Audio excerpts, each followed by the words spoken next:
చెప్పుకోవడానికి సిగ్గుచేటుగా ఉంది. ఈరోజు తన జిల్లాలో కూడా న్యాయం చేసుకోలేని, ప్రజలకు న్యాయం చేయలేని పరిస్థితిలో చంద్రబాబు నాయుడు ఉన్నారు. అందుకోసమే ఇదంతా ప్రజలు మద్దతు జగన్మోహన్ రెడ్డి గారికి ఎలా వస్తుందో అనే భయంతో అడుగడుగున పోలీసు వ్యవస్థ ఈరోజు అడ్డుపడుతుంది.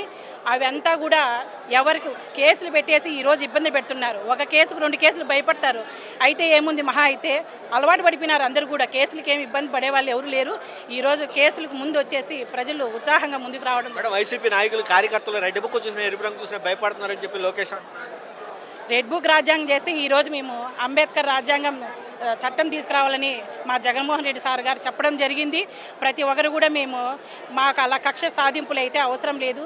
మేము మంచితనంగానే మా మేము అంబేద్కర్ రాజ్యాంగం తీసుకొస్తాం. రెడ్ బుక్ రాజ్యాంగం అయితే మేము కూడా బ్లూ బుక్ రాజ్యాంగం తీసుకొస్తాం. మా పాలనలో అలా మా జగన్మోహన్ రెడ్డి సార్గా చెప్పలేదు. మంచితనంగానే మాకెప్పుడు కూడా గొడవలు ఇలాంటివి మాకు నేర్పించలే మా గవర్నమెంట్లో.